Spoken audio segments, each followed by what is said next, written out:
Hello दोस्तों, video शुरू करने से पहले आप सबसे रिक्वेस्ट है कि प्लीज़ वीडियो को लाइक शेयर सब्सक्राइब कमेंट्स ज़रूर करें और आइकन बेल को ज़रूर दबाएं जिससे वीडियो की नोटिफिकेशन आपको मिलती रहे।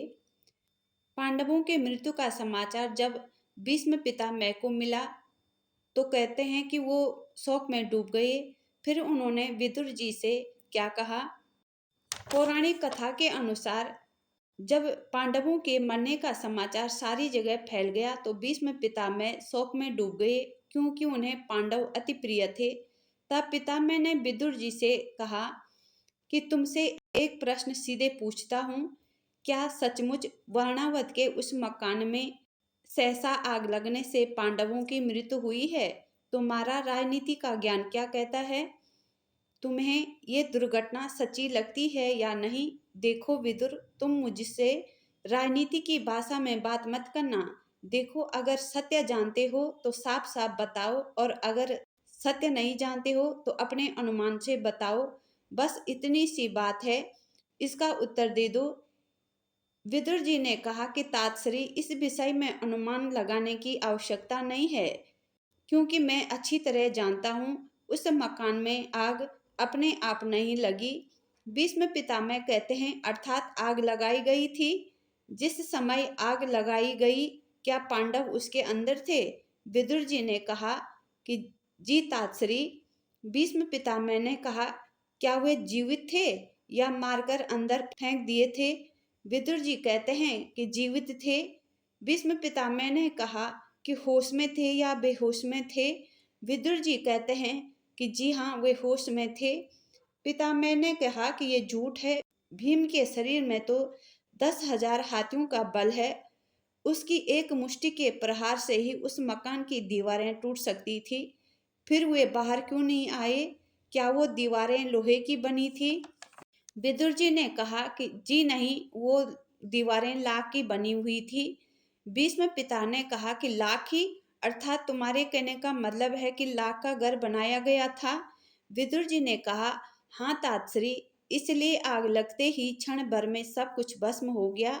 पितामह ने कहा कि अर्थात एक लाक्षागृह बनाकर उनकी हत्या की गई। विदुर जी ने कहा, जी नहीं, हत्या नहीं की गई, केवल हत्या का प्रयास किया गया। भीष्म पितामह ने कहा, तुम कहना क्या चाहते हो?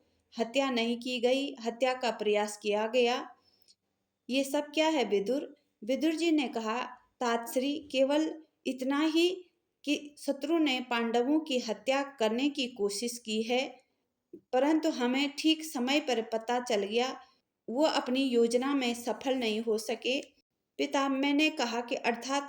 विदुर जी ने कहा, अर्थात वो मरे नहीं हैं, पांडव जीवित हैं।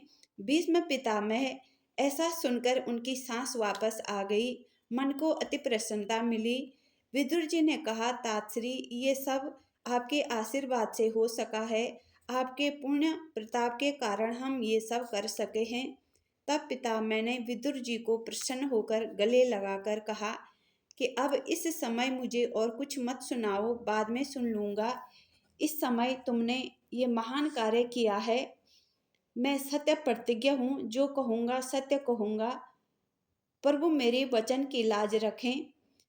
विदुर, तुम्हारे इस कार्य से मैं अति प्रसन्न हूँ, इसलिए तुम जो चाहे मांग लो विदुर, मांग लो। विदुर जी ने कहा, मैं जानता हूँ तातश्री कि आपकी वाणी में सत्य की शक्ति है। आप जो भी आशीर्वाद देंगे वो निष्फल नहीं जाएगा, इसलिए मुझे आप देना ही चाहते हैं तो मुझे केवल ये वरदान दीजिए कि भगवान श्री कृष्ण के श्री चरणों में मेरी भक्ति सदैव स्थिर बनी रहे। भीष्म पितामह ने कहा, वाह विदुर वाह, धन्य हो तुम और धन्य हो तुम्हारी प्रभु भक्ति।